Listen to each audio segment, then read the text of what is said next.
Hi, I'm Matthew Greger. And I'm Nancy Greger. We have this new podcast called We Should Probably Edit This. But we won't. What's wrong, Nancy? Are you hot? It's hot. We got the fire going back over here. Yeah, but the lights are also there hot. It is. Right there, the fire. Yeah, because it is kind of hot, but it's cold again. Yesterday was such a beautiful day. It was in the 80s. It was. I know. Nice. It was really I know. nice. And then we get sucker punched and get right back down to another one. 30s? Yeah, in the 30s. Yeah. So, who are we? I'm Nancy Greger. And I'm Matthew Greger. We should probably edit this, but we won't. This is unfiltered, unscripted, and unapologetically us. Ooh, okay. Unapologetically us. Yeah, so how did this start as far as today goes? What do you mean, how did it start as far as today goes? How did What's today? Today is Sunday. Yes. We decided a little while ago that we were going to try going to this new church, which is where we went to this morning. Yes, Not it what is. we had expected. Let me rephrase that. Not what I was expecting. But we're not going to rule it out. We'll go again. Yeah, I think it was unusual today because it was Very geared towards something very specific that they've been doing for quite some time. And so we seem to be... Let me rephrase this. The theme for this weekend was, it's not what you was expecting, and you felt as though you were crashing a party. And I felt as though we were crashing our second party this weekend. Yeah, I'll agree. I mean, yesterday, so we decided to go to this like fundraising event. We didn't decide. The company that I work we for. we decided. We did. They had an event at a local museum here for children called Stepping Stones. And I had sent Matthew the email notice that was in the company newsletter that says, hey, we got tickets to this event. It's the big... Well, they sponsored it, so you did. expected that they got tickets for it, too. Correct. Lo and behold, they didn't sponsor it for enough. So we show up all dressed up and everything else, and we had day passes to go to this Stepping Stone Museum. Not for the evening event. That wasn't for the event ticket. So we both looked at each other. It was raining. We valet parked our car. We got dressed up. We went, and I felt as though we were crashing a party.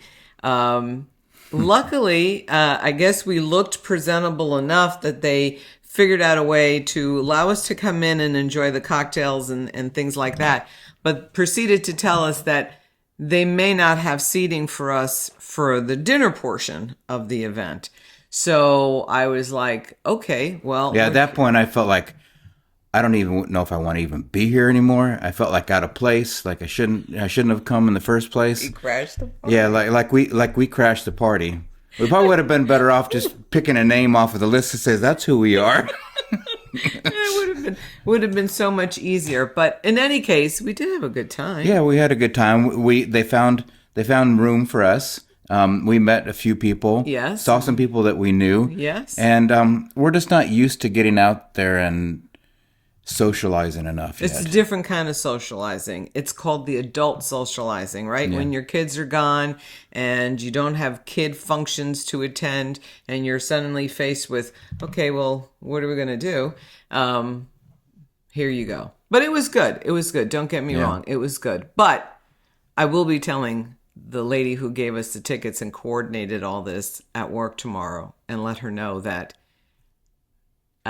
you had the wrong idea and the wrong impression, and they were kind enough to let us participate. However, that wasn't what... Next time they need to make a larger donation. You need to make a larger donation next time because it didn't work. And you need to make sure that you let the lady know, send her a text back saying thank you very much for accommodating us. Yeah. And then this morning we decided to try out a new church. It was time that we kind of like get back into going to church, and so this is a Christian church, something that Nancy's not that familiar with, something I grew up in. Nancy being Catholic, me being just a Protestant and a Christian, I was used to kind of the music and a little different service. But today's service was all based on missionaries, their missionary efforts, and so it was definitely not normal.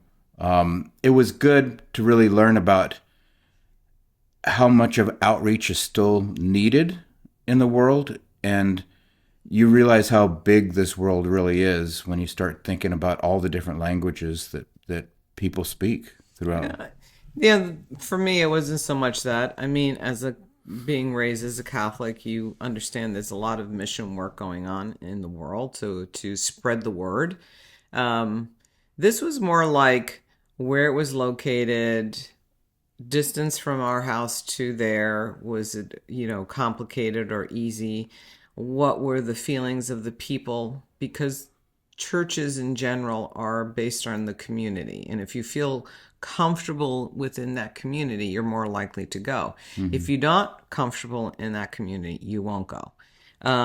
So I think for me, it was just more like where it was located, the time, the venue itself. It's quite large, very, very modern in its approach to worshiping, diversifying with a great big huge community, lots of different people. I mean, they do have old. breakout groups in your local Region. town community. Yeah. So it'll be interesting to find out if what's available in that area for us in our community where we're located. But the church in general, I thought was surprisingly pretty good.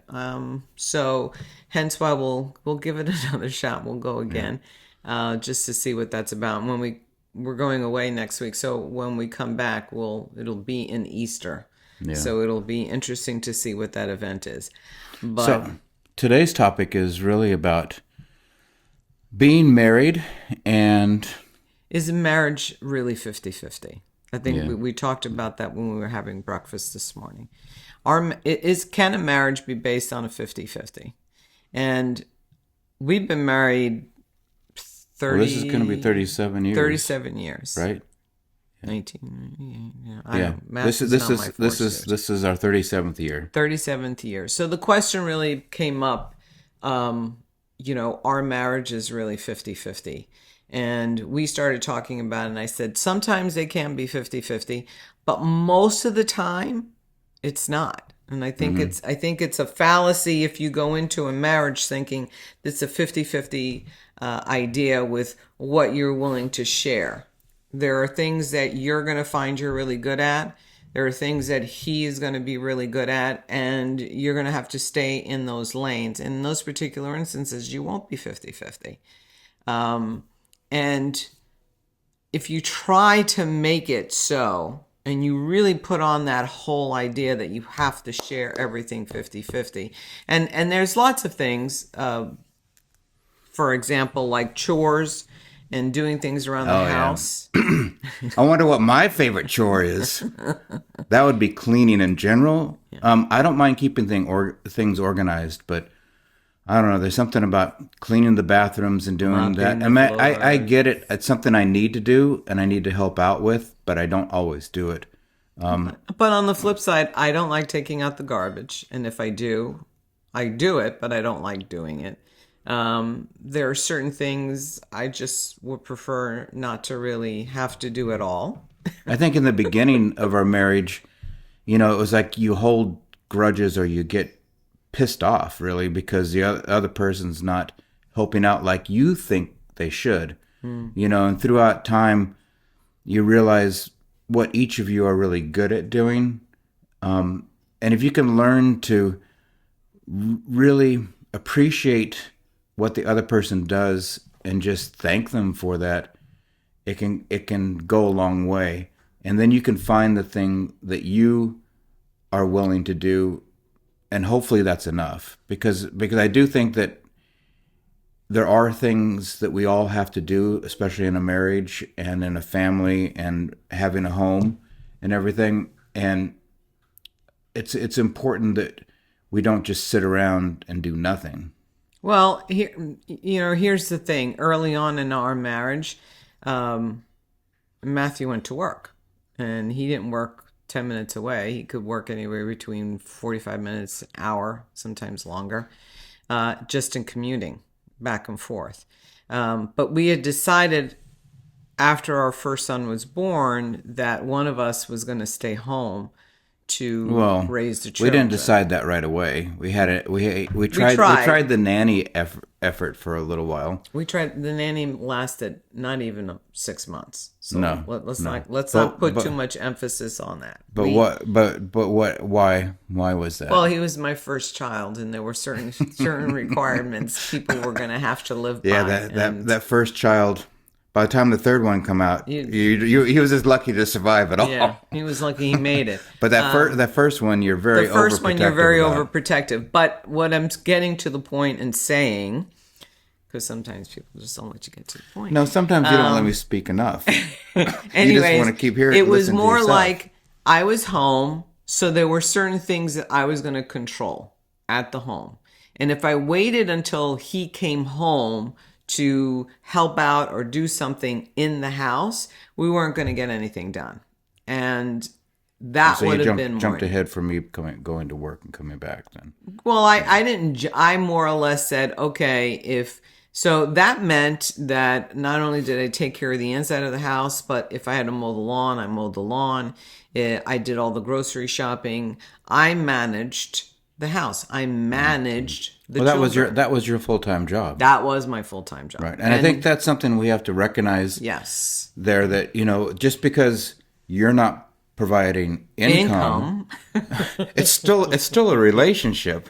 Well, right? And it's a family unit that we have, and that family unit requires participation in different aspects of it.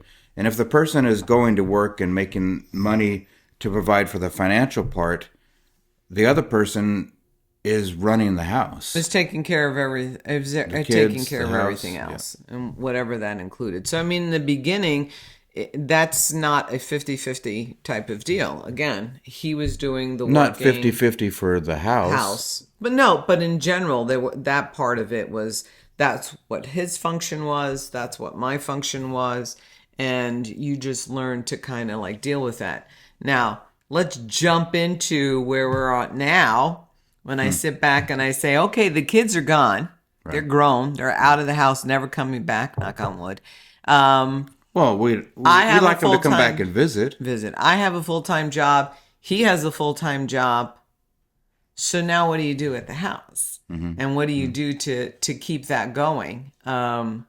And for a short while, and it took years for me, but I had a housekeeper who would come in and do was nice. Do the housekeeping, and that was nice until she found a full-time now job now we have to think about again is whether or not we're going to find that housekeeper that we actually can trust and can afford. So it's something. It's something that we would like to do again. Granted, we're not, and now that it's just the two of us, we're not dealing with kids and the mess that comes with children. Because let's just face it, they're messy. It's like a walking cloud of dirt.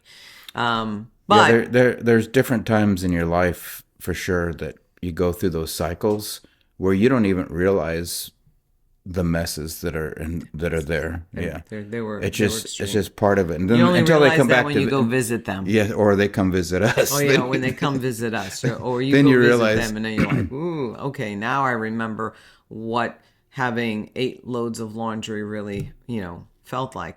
But this is a different time. This is a different season, and this is now where we're sitting back saying we're pulling in the same amount of working and income and house. So where do we sit? What do we do?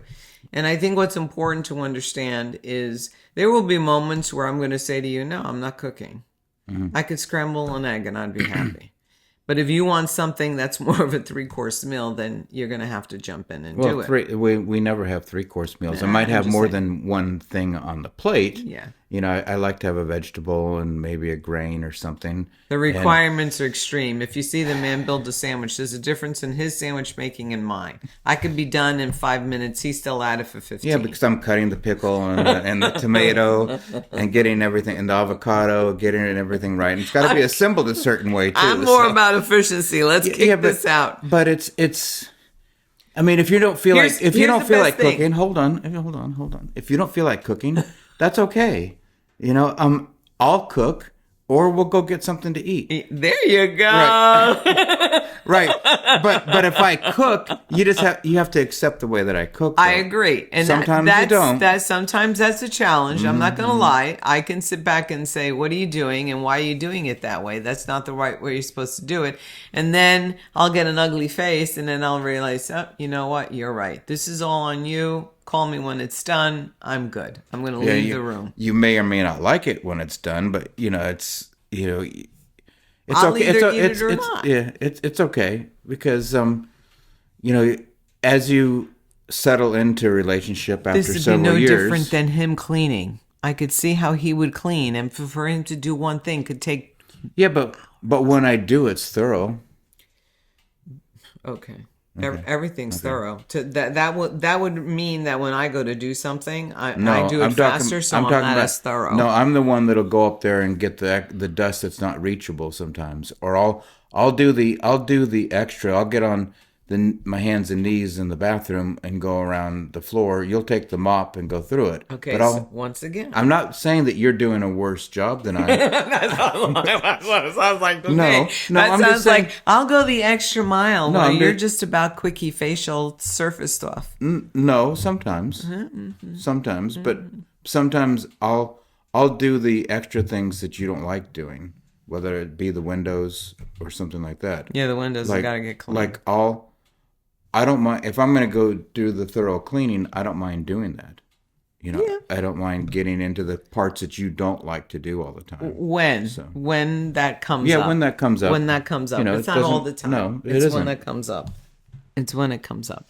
But I think just like I said, just the whole concept. Now, I will say to you that the one aspect that we're really 50-50 on is about money and is about finances, is about what we do together. That probably doesn't change. I'm always surprised. I do believe that there are a lot of women that have to have their own identity and they have to have their own thing. I believe in that 100%. You're your own identity. That's for sure. I'm the type of person that will say, no, I have my own credit card. He has his own No, we credit don't. card. Yes, we do. And then we have some credit cards that we used to like. they're Which one's your own commingled. credit card? I haven't had one in a long time since we paid it off. We don't. But We don't. we had no, separate but accounts. we don't. But we didn't treat things separately. It all came into one. You might have gone and applied for a credit card that I didn't, Correct. but it was part of the home. But we didn't. You didn't have your money, and I had my money. No, but that's not what I was talking about. I was talking about the identity of a woman that's having fine. her That's own fine, separate yeah. credit, Yeah. whereas he has his own credit and I have my own credit. Because to Definitely. some extent, you have to establish that for You yourself. never know if I'm going to drop dead and you're going to be by yourself. Oh, you just never know. And let's just face it, for women, it wasn't until like late 70s before you could even apply for a credit card and not need your husband to co-sign. So I do believe that there's a sense of importance in that. But when it comes to the melting pot, it's one pot. Yeah. Everything goes in. And I've said this to him before. We've been at situations where we've, I don't know, applied for credit or whatever the case might be. And, I would always say if the ship is going to sink, both of us are going down.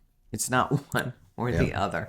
And that's really important. I mean, we have guidelines that we follow. We talked about this once before. Each one of us has a spending limit that we could go up to. If it's beyond that point, it's a conversation. Or maybe it's not even a conversation. It's more like, hey, by the way. Well, it depends how much it is, but we did talk about this a little bit last week. We did. But yeah, so that just all goes back into, just sharing responsibilities in a marriage. I think each of you need to be responsible for certain things. Mm-hmm. And if you were to tally it up, I guess you could say that's more of a 50-50 scenario. You definitely can't feel like you're doing more or you're doing too much or she's not doing enough or I'm not doing enough. You got to come to a moment that it's comfortable for both of you, that what you're doing It's just is as enough, important as what the other guy is doing. and is enough in the eyes of the other person too. And there's no resentment being That's built. that's the biggest thing. That's the biggest thing, yeah. Because you'll end up feeling resentful if for some reason you feel that the other guy isn't pulling his own weight, or there's a disbalance between the two of you. Now, there could be at different points in times some parts of it that might not be 100%. You might be off balance a little bit. But the important thing is they don't last very long, and it's a rarity, not something that's always. And if you feel that that's the case, then it's important to say, hey, you know what? Well, that brings up a whole other conversation about communication. I mean, if you're holding it in and until a point that you just, all right, I've had enough of this. You're just not doing what you're supposed to be doing, and then you let it go, and it comes out. Then it's a whole other problem. Because I mean, you've got to communicate. You got to share how you feel with each other, and that's something that's not always easy to do. Yeah. And you're much better at just saying what you think and what you feel right up front. We're all hold it in much longer. And I may not say anything at all until sometime later when it just comes out, and then I say the wrong thing because I've let it fluster too long. No, but I'll do the same thing if I'm really truly annoyed about something. I just will shut down.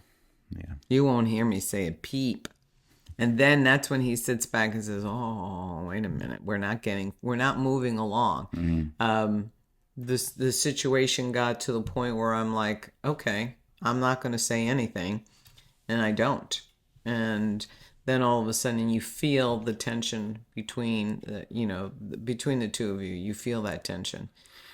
So what's some advice that you would give a young married couple or someone that's been married for a little while and they're struggling with that 50-50 concept, or somebody feels like they're doing more work than the other? What would you do? Well, I remember there was a movie I watched, and I don't remember the name of the movie, but I remember there was a quote in there where somebody had asked this woman what her secret was for a happy marriage. And she kind of just said, well, for her, it was only one person could be crazy at one time. You both can't be crazy at the same time. And depending upon where you're at in your life, whether it was you're having a child, or you just had a baby, or you went back to work or something, one of you will be at a crazier point than the other. And it's important that you give each other enough freedom to handle that part of being crazy. So you both can't be. Somebody has to be the steadfast, hold fast, and the other person's got to be able to kind of go on out there. So I think that's important to know, that one of you will be that backbone and the other one's going to have that ability to just do. So when you say crazy, you just mean they don't have it all together, that they're struggling, just maybe going struggling through, a little bit. They might be going through a change. Women are a little bit more. Change happens through various parts. Whether you're having a baby and you're pregnant, pregnancy can make you kooky crazy, very different times. Then you have that baby and you're dealing with having that baby. And what do you do with that small human that doesn't talk? And then when you teach them to talk, you're like, why did I do that? And then so you have different phases of your life. And a lot of it sometimes is a physical thing, and a lot of it is a mental thing. But you're going through that. And that's what's important, that the other party understand that this is your crazy time. So you need to be a little bit more kind of like, it's okay, supportive. So supportive, and making sure those things that need to get done get done. Yeah. Because the other one may not quite be able to handle it at the moment. Yeah. And letting go of your idea of how it should be done versus it just getting done. Let's not be picky. Try not to be picky, and don't feel as though you have to go over something. And I'll just add to that and say that, especially coming from a male standpoint, and if you're the one that's working and you're coming home, you have to realize also that if your wife is running the house and is working with the kids and that's her full-time job, that she also needs a break from that too. You know, you may be tired when you get home, but she's also just as tired. And so it's important that you find ways that you can help relieve what she's been doing too. You know, if that just means taking the kids for a walk so that she can have a moment to herself, you've got to be able to do those type of things too and contribute in other ways that can really help.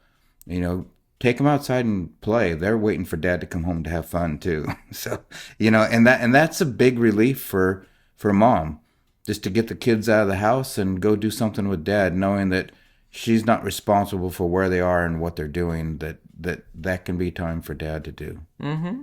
That's a good one. Dad time. And then just remember when the kids are gone, and it's just the two of you, and you got to refigure things out again. You're going to be refiguring out your roles because your kids, for the first 18 years of their life, and let's just face it, even once they get out of college, they are the center. That center nucleus is really your children, but when they're gone, you're going to have to redefine that. Then you have to figure out, do you really like this person? All those other 18 years, they were just buffers between you guys and the kids.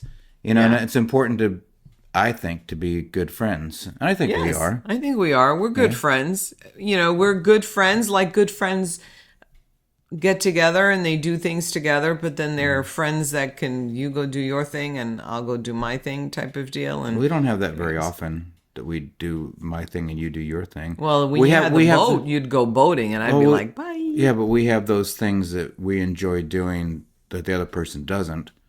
Like you enjoy your spa time and you'd enjoy the spa things. time too. You just don't want to go. But Probably. You're right. I mean, yes, I'm gonna go fishing. Whether you want to come with me or not. Exactly. You know, hopefully I'll have another boat someday that's big enough that you'll enjoy sitting and sunning yourself on the boat. Big boat. But where I don't feel the waves. It's got to be a big boat.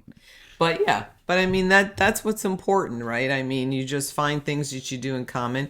We do lots of things together. I mean, for a long time, I did the grocery shopping for a good percentage of our marriage, and then all of a sudden we started doing it together. And pretty much after the kids left. The one thing that will probably annoy him the most is he takes time going through aisles. I don't. I tend to go up and down, up and down. And so all of a sudden he'll be like, where is she?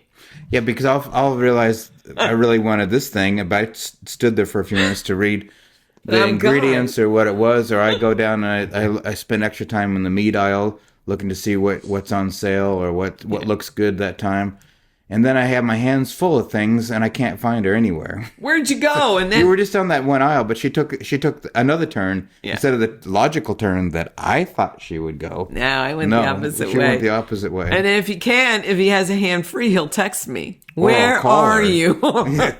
Then the question is my phone on vibrate? Yeah. Will she even answer the phone?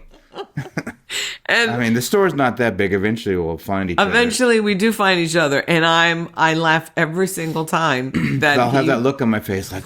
But you know, it reminds me of a kid who's been looking for his parent, and he got a little distressed at some point because he couldn't find you. And then when he finally sees you, there's a sense of a little anger, but then like a tremendous amount of relief that you finally found me. And I laugh at that because I sit back and said, well, I would eventually have spotted you, figured out where you're at. And, you know, it wouldn't be because, by the way, you've got the keys to the car because we drove in one car. So at some point we were going to meet up. Yeah. But it's always fun. It's always the fun thing. And that's so now in this stage in our life, we like to do we'll do those things Because together. we enjoyed actually being together. I think that's important. If you don't enjoy being together, then you got other issues you got to work Yeah, if on. you don't want to hang out with each other doing the simple things, it won't matter where you go because you won't want to hang out. You know, you want to be able to know that you can enjoy going to places together, figuring things out together, meeting people together, because that was a big thing for us. We went, you know, we've been trying to get out more and doing some more socializing. Because I think it's important to have friends, especially, and to have other people that you can also socialize with. Yes. And go out to dinner, invite them over, do those different things. Because as you get older, and your kids have their own life, it's no longer about the kids and their friends and their family. Now it's people of who you want to hang out with. And I mean, I think that's a good segue to our next show. I think because we are going to Austin to Growth Day, and we're going to see some of our friends. And I think it's important to talk about what friendship is and what to do. And so maybe next time that's what we'll talk about. How do you keep friendship going? How do you find friends? How do you find friends? And then how do you keep it going at a different stage in your life? So yeah. All right. That was it. I think that's it. I think that's a wrap for this one. Yay. We should edit this, but we won't. But we won't. So until next time, I'm Matthew. I'm Nancy. And we'll see you soon. Soon. Bye. Bye.